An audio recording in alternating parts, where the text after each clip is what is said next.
Hello everyone. Today we will discuss about electric field intensity on axial line of an electric dipole. तो first of all we consider an electric dipole. तो electric dipole consisting of, तो electric dipole कैसे बनता है? Consisting of two equal and opposite point charge minus q and plus q separated by some small distance, that is 2a. O is the center of an electric dipole. Minus, अब हम मान लेते हैं कोई ना कोई पॉइंट दे देते हैं. माइनस क्यू जो चार्ज है उसको हमने कहाँ रखा? At point A. Plus Q charge हमने मान लिया किस पे? At point B. और जो ओ था वो हमारे पास क्या है? Centre of an electric dipole. अब ए से लेके ओ तक की जो डिस्टेंस है वो हमारे पास क्या होगी? स्मॉल ए. और ओ से लेके बी तक की इस डिस्टेंस को भी हम क्या कहते हैं? स्मॉल ए. अब हमने क्या करना है? इलेक्ट्रिक फील्ड इंटेंसिटी किस पे देखनी है? Axial line of an electric dipole. अब एक्सियल लाइन पहले बताया मैंने, तो एक्सियल लाइन कौन सी होती है? जिसको हम एक्सटेंड कर देते हैं, जो एक्सिस वाली लाइन है उसी को हम क्या करेंगे? एक्सटेंड कर देते हैं आइदर साइड, यानी कि एक तरफ बढ़ा देते हैं. तो ये वाली क्या है हमारे पास? Axial line. अब इस एक्सियल लाइन पे मैं कोई पॉइंट लूँगा और वो पॉइंट मैंने क्या मान लिया? P.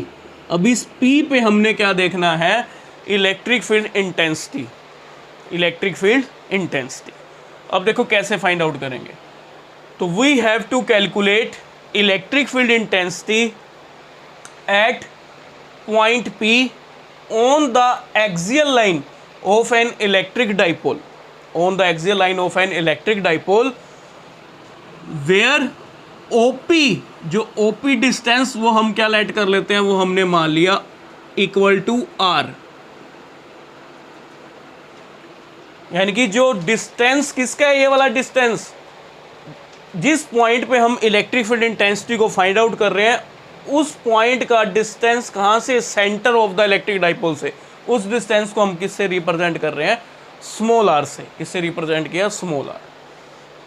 फिर मैंने तुम्हें क्या बताया था? जब भी हमने electric field intensity find out करनी है, उस पॉइंट पे हम क्या लेके चलते हैं? एक यूनिट पॉजिटिव चार्ज. तो हमने यहाँ पे क्या लिया? एक unit positive charge.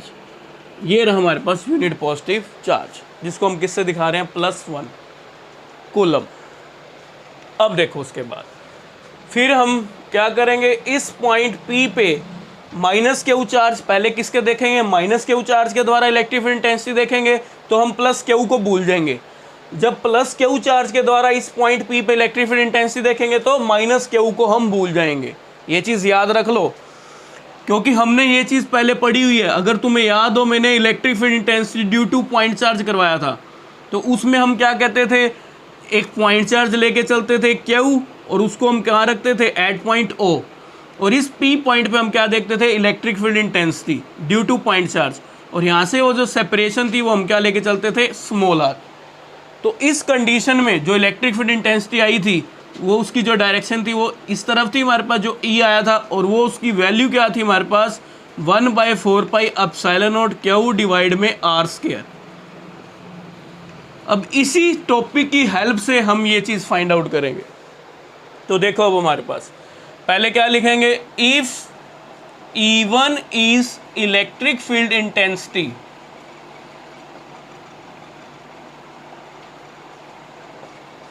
At point P due to minus Q charge at point A, तो we get E1 equal to, तो E1 देखो क्या आ जाएगा. मैंने देखो हमने क्या मान लिया? इस पॉइंट P पे माइनस क्यू चार्ज के कारण इलेक्ट्रिक फील्ड इंटेंसिटी क्या मान ली? E1.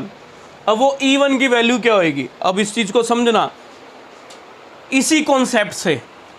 और यहाँ पे हम क्या लेके चलते थे? +1 कूलम लगा दो या Q0 लिख देते थे, एक ही बात होती थी, कोई दिक्कत नहीं है. यहाँ पे भी Q0 लिख सकते हो. अब देखो हमारे पास मैंने क्या कहा? जब माइनस क्यू चार्ज के कारण electric field intensity find out करेंगे इस पॉइंट P पे, तो हम प्लस क्यू चार्ज को भूल जाएंगे. देखो इस माइनस क्यू चार्ज के कारण इस पॉइंट पी पे हम इलेक्ट्रिक फील्ड इंटेंसिटी क्या मान के चल रहे हैं, E1 सॉरी। तो अकॉर्डिंग टू दिस कॉन्सेप्ट देखो क्या है मेरे पास, E इक्वल टू 1/4πε0, ये तो कांस्टेंट है। क्यू, ये क्यू चार्ज के कारण देख रहे हैं, डिवाइड में क्या आ रहा है मेरे पास, R², यानी कि जो R है वो डिस्टेंस कौन सी है, जिस पॉइंट पे हम इलेक्ट्रिक फील्ड इंटेंसिटी को फाइंड आउट कर रहे हैं और जिसके द्वारा फाइंड आउट कर रहे हैं उसके बीच की डिस्टेंस, दैट इज कॉल्ड, अब इसमें जो डिस्टेंस है वो क्या है, OP। अब इसमें देखेंगे तो इस पॉइंट पे हमने इलेक्ट्रिक फील्ड इंटेंसिटी को फाइंड आउट करना है और इस चार्ज के द्वारा फाइंड आउट करना है, तो हम ये वाली डिस्टेंस लेके चलेंगे, AP। कौन सी डिस्टेंस आएगी यहाँ पे, AP। तो अब देखो इसमें हम कैसे लिखेंगे, तो मैं E1 को कैसे लिख सकता हूँ, इसी के अकॉर्डिंग 1/4πε0, मैग्नीट्यूड में है तो सिंपल सी बात है माइनस क्यू चार्ज, वो क्या आएगा, प्लस में ही आएगा, क्यू डिवाइड में डिस्टेंस क्या आएगा मेरे पास, यहाँ पे क्या था, जिस पॉइंट पे निकाल रहे थे हम, P पॉइंट पे निकाल रहे हैं, किसके कारण, क्यू चार्ज के कारण, जो कहाँ पे है, O पॉइंट पे। अब इस P पे निकाल रहे हैं किस चार्ज के कारण, माइनस क्यू चार्ज के कारण, जो कहाँ पे है, A पॉइंट पे, यानी कि यहाँ पे क्या आ जाएगा, AP²। यहाँ पे जो था वो क्या था, OP², जिसको हम OP क्या था, R था, तो R² बन गया था, उसी के अकॉर्डिंग हमने इसको लिखा है। अब बात आती है इसकी डायरेक्शन की, तो डायरेक्शन कैसे होगी E1 की, जिस पॉइंट पे हम फाइंड आउट कर रहे हैं यानी कि उस पॉइंट से वो चीज़ स्टार्ट होती है। अब E1 निकाल रहे हैं इलेक्ट्रिक फील्ड इंटेंसिटी, तो जो उसकी डायरेक्शन होगी वो कहाँ से स्टार्ट करेंगे, उसी पॉइंट से, किससे स्टार्ट करेंगे, उसी पॉइंट है जिस पॉइंट पे हम फाइंड आउट कर रहे हैं। तो माइनस क्यू चार्ज के कारण, अब हमें पता है जो डायरेक्शन थी वो कैसे चलती है, पॉजिटिव से नेगेटिव। कैसे होती है, क्योंकि हमने प्रॉपर्टी पढ़ी थी इलेक्ट्रिक फील्ड लाइन की, तो वो क्या कहता था, they start from positive charge body और एंड कहाँ पे होता था, नेगेटिव चार्ज बॉडी। तो इसका मीन्स हमारे पास जो डायरेक्शन होगी E1 की वो किस तरफ होगी, दिस वन। ये हमारे पास किसकी डायरेक्शन होगी, E1 यानी कि इलेक्ट्रिक फील्ड इंटेंसिटी। और ये जो डायरेक्शन होगी वो कैसे चल रही है, इट इज अलोंग PA, क्योंकि पॉजिटिव से किस तरफ जाएगी, नेगेटिव की तरफ। तो इट इज अलोंग, यहाँ पे क्या लिखेंगे, इट इज अलोंग PA, कैसे जा रही है, इट इज अलोंग PA। फिर उसके बाद if E2 is electric field intensity at point P due to plus Q charge at point B, तो we get, तो E2 क्या आ जाएगा। अब देखो जब मैंने E1 फाइंड आउट किया था मैं किसको भूल गया था, प्लस Q को भूल गए थे। यहाँ पे कुछ हमें नहीं पता, यहाँ कुछ है नहीं है, हमने इससे कुछ नहीं लेना देना था। अब जब मैं प्लस Q चार्ज की हेल्प से इस पॉइंट पे इलेक्ट्रिक फील्ड इंटेंसिटी को फाइंड आउट करूँगा तो मैं किसको भूल जाऊँगा, माइनस Q को भूल जाऊँ। भी यहाँ पे कुछ नहीं है, सिर्फ इनको देखो, यानी कि हमने सिर्फ उन्हीं पॉइंट्स को देखना है जिस पॉइंट पे हम इलेक्ट्रिक फील्ड इंटेंसिटी निकाल रहे हैं और जिस चार्ज के द्वारा हम देख रहे हैं, उन्हीं पॉइंट्स को हमने लेना है और किसी को नहीं देखना। अब देखो प्लस Q चार्ज के कारण देखेंगे इस P पॉइंट पे इलेक्ट्रिक फील्ड इंटेंसिटी, तो वो क्या होगी, इसी के अकॉर्डिंग चलेंगे, इसी कॉन्सेप्ट के अकॉर्डिंग। तो E2 क्या होगा, 1/4πε0 चार्ज, कौन सा हमारे पास चार्ज है, Q डिवाइड में क्या आ जाएगा हमारे पास, डिस्टेंस। वो डिस्टेंस क्या बनेगा, यहाँ पे आप देखो, यहाँ पे क्या था, कौन सा डिस्टेंस लेके चलते हैं, जिस पॉइंट पे हम ऑब्जर्व कर रहे हैं और जिसके द्वारा कर रहे हैं, तो वो डिस्टेंस क्या है, BP, और नीचे क्या आ जाएगा, BP²। अब डायरेक्शन देखें तो डायरेक्शन कैसे होगी, ये भी पॉजिटिव, ये भी पॉजिटिव, पॉजिटिव पॉजिटिव को क्या करेगा, रिपेल करेगा। तो रिपेल करेगा तो सिंपल सी बात है, जो E2 होगा हमारे पास, जो E2 की डायरेक्शन होगी वो किस तरफ होगी, दिस वन, यानी कि it is along BP produce. यहाँ पे भी दिखा सकते हैं ये चीज, दिस वन, तो it is along BP produced, ये चीज हो जाएगी हमारे पास। इसका मीन्स ये वाली कौन सा है, ये E2 को रिप्रेजेंट कर रहा है और ये वाला क्या था, E1 को रिप्रेजेंट कर रहा था। अब बात आती है नेक्स्ट, हमें क्या फाइंड आउट करना पड़ेगा, AP और BP की वैल्यू क्या होगी, यहीं से फाइंड आउट करते हैं। AP को मैं क्या लिख सकता हूँ, देखो AP इक्वल टू हम लिख सकते हैं AO plus OP, AO plus OP। तो AP इक्वल टू AO क्या है मेरे पास A प्लस OP कितना था R, तो हमारे पास क्या आ गया, AP इक्वल टू क्या आ गया R प्लस A या A प्लस R, ये हमारे पास क्या बन गया AP। फिर हम निकाल लेते हैं यहीं से BP को कैसे फाइंड आउट करेंगे, अगर मैं यहाँ से OP लिखूँ, OP लिखता हूँ तो OP किसके इक्वल आ जाएगा हमारे पास, अगर मैं यहाँ से क्या लिखता हूँ OP क्या है मेरे पास OB प्लस BP, तो हम BP निकालना चाहते हैं तो BP क्या आ जाएगा, OP में से OB गया, इधर लेके आएंगे OB को तो क्या आ जाएगा, सब माइनस होगा, तो OP माइनस OP क्या है R, OB क्या है A, तो हमारे पास क्या आ जाएगा BP किसके इक्वल आ जाएगा R माइनस A। तो वैल्यू हम क्या करेंगे, यहाँ पुट कर देंगे। देखो अब हमारे पास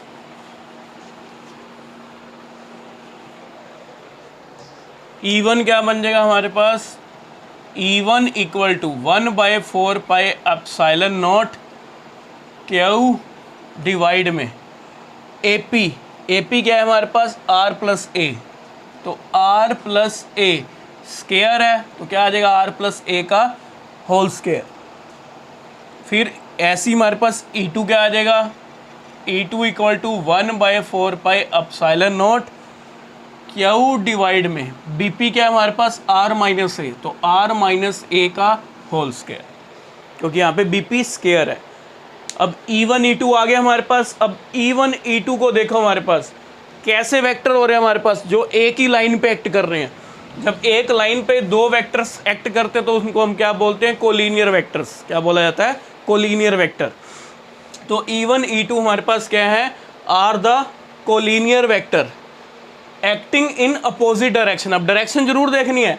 अब वो एक्ट कैसे कर रहे हैं, अपोजिट डायरेक्शन में। अगर एक इनकी डायरेक्शन सेम होती, अब जैसे E1 इस तरफ है, अगर E2 भी इस तरफ होता तो मैं दोनों को ऐड करता नेट के लिए, नेट इलेक्ट्रिक फील्ड इंटेंसिटी के लिए। लेकिन या E1 इधर होता, E2 भी इधर होता, तब भी मैं इनको ऐड करता। लेकिन अब इनकी डायरेक्शन देखो, एक E1 इधर है तो E2 इस तरफ है, तो दोनों क्या होंगे, सबट्रैक्ट होंगे। दोनों क्या होंगे हमारे पास, सबट्रैक्ट। तो नेट इलेक्ट्रिक फील्ड इंटेंसिटी क्या बनेगी, बड़े में से छोटे वाले को घटा देंगे। भी बड़ी, अब हमने पहले ये चीज़ चेक करनी है भी बड़ी इलेक्ट्रिक फील्ड कौन सी है, जो बिग है, बड़ी कौन सी होगी यहाँ पे, E2 बड़ा है या E1 बड़ा है। अब इसको चेक करने के लिए हम इसके एक्सप्रेशन को देखते हैं जो हमने वैल्यू फाइंड आउट की हुई है।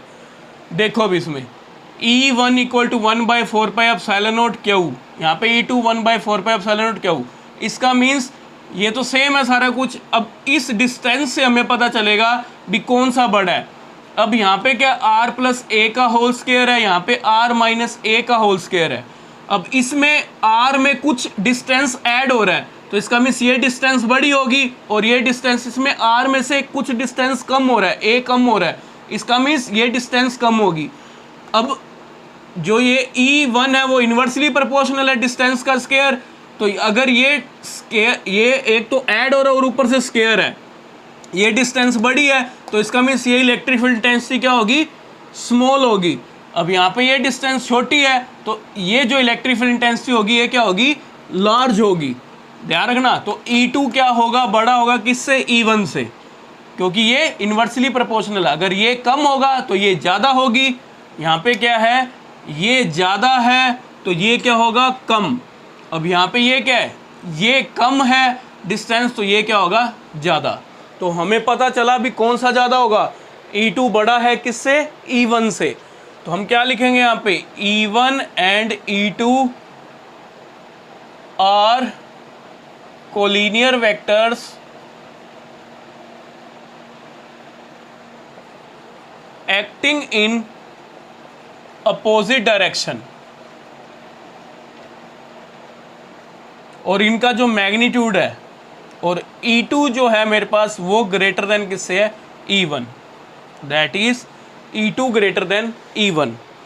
तो नेट इलेक्ट्रिक फील्ड इंटेंसिटी इस P पॉइंट पे अगर हमें फाइंड आउट करनी है तो वो क्या होगा, डिफरेंस होगा, इन दोनों का क्या आ जाएगा, डिफरेंस। तो करें डिफरेंस, क्या आ जाएगा मेरे पास, तो net resultant electric field intensity या net electric field intensity at point P, उसको हमने किससे रिप्रेजेंट कर दिया, E से। तो E क्या होगा, E2 में से किसको हम घटा देंगे, E1 वाले को, क्योंकि E2 बड़ा है और E1 क्या है, स्मॉल है। अब डायरेक्शन भी कौन सी होगी नेट वाले की, क्योंकि जो बड़ा कौन सा है, E2, तो उसी तरफ किसकी डायरेक्शन होगी, E की। तो अब यहाँ पे देखो मेरे पास जो डायरेक्शन E2 की किस तरफ है, इस तरफ, तो इसका मीन्स जो E होगा नेट इलेक्ट्रिक फील्ड इंटेंसिटी, उसकी भी डायरेक्शन किस तरफ होगी, जो डायरेक्शन किसकी थी हमारे पास, E2 वाले की। तो सिंपल सी बात है, कुछ नहीं है। मान लो ये मेरे पास कोई मार्कर है, अब इस मार्कर पे, मार्कर क्या है, एक ये पॉइंट ही मान लो, ये पॉइंट हो गया मेरे पास, ये मार्कर का जो कैप हो गया ये पॉइंट हो गया। इस पॉइंट पे हमने क्या देखा, इलेक्ट्रिक फील्ड इंटेंसिटी। अब सिंपल सी बात है, अब मैं इसको कैलकुलेट करूँगा इन वैल्यूज़ को, तो ये कोई ना कोई वैल्यू ही आएगी, और ये वैल्यू आएगी तो सिंपल सी बात है, अब इस पॉइंट पे मान लो ये जो मार्कर का कैप है, इस पे इस तरफ 10 न्यूटन पर कूलम इलेक्ट्रिक फील्ड इंटेंसिटी लग रही है और इधर लग रही है 6 न्यूटन पर कूलम। तो सिंपल सी बात है, ये जो कैप होगा वो किस तरफ जाएगा, जो रिजल्टेंट होगा वो क्या होगा, 10 - 6 और 4, यानी कि वो 4 इस तरफ होगा, तो ये कैप इस तरफ ही जाएगा। सिंपल सी बात है। तो वही चीज़ यहाँ है हमारे पास, और कुछ नहीं है। तो हमारे पास देखो क्या आ गया, E2 किसके equal, 1/4 pi epsilon not Q divide में R माइनस A का होल स्क्वायर माइनस E1 की वैल्यू क्या है, 1/4 पाई एप्सिलॉन नॉट Q डिवाइड में R प्लस A का होल स्क्वायर। तो यहाँ पे ऊपर लाइन जरूर लिख लेना, क्या आएगी, net electric field intensity that is E at point P is E equal to E2 minus E1।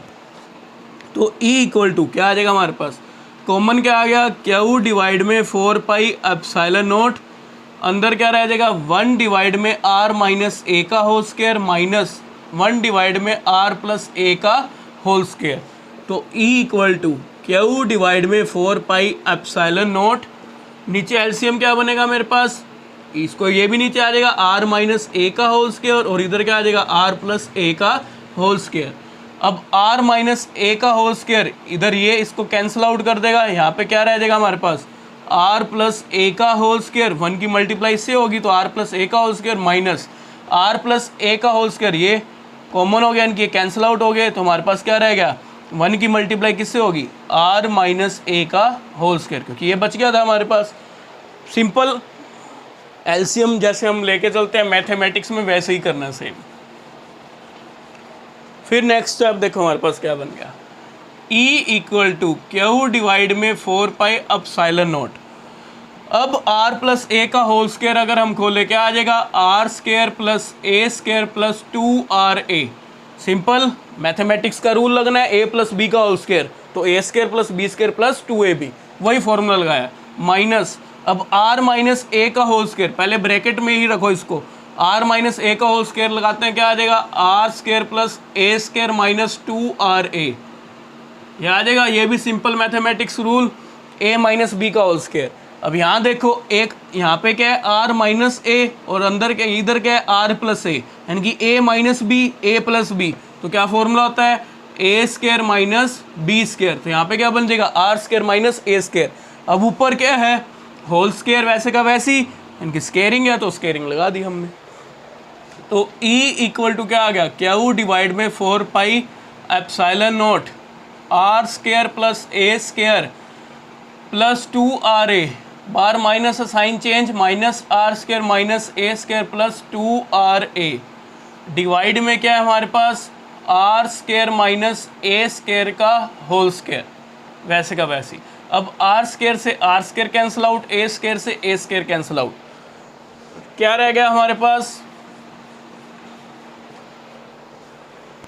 तो E इक्वल टू आ गया Q डिवाइड में 4 पाई एप्सिलॉन नॉट, क्या आ जाएगा, 2RA प्लस 2RA, कितना आ जाएगा, 4RA, डिवाइड में R square minus A square का होल स्क्वायर। तो E इक्वल टू Q अब 4 आ रहे हैं हमारे पास, इसको देखो मैं क्या लिखता हूँ, क्योंकि मुझे पता है जो P डाइपोल मोमेंट होता था वो क्या होता था, Q इंटू में 2A, क्योंकि इलेक्ट्रिक डाइपोल है तो सिंपल सी बात है डाइपोल मोमेंट होगा और उसका फॉर्मूला क्या होता था, Q इंटू में 2A मैग्नीट्यूड में, यही लिखते थे हम। तो अब इसमें भी देखो मैं यही फॉर्म बनाऊंगा, Q हमारे पास है 2A 2A, एक तो 2A हो गया और एक हो गया 2R, तो वो मेरे पास क्या बन जाएगा 4RA बन जाएगा, वैसे का वैसी 4 पाई एप्सिलॉन नॉट वैसे का वैसी, क्यों वैसे का वैसी लिखा है हमने, यहाँ पे क्या है R square minus A square का होल स्क्वायर।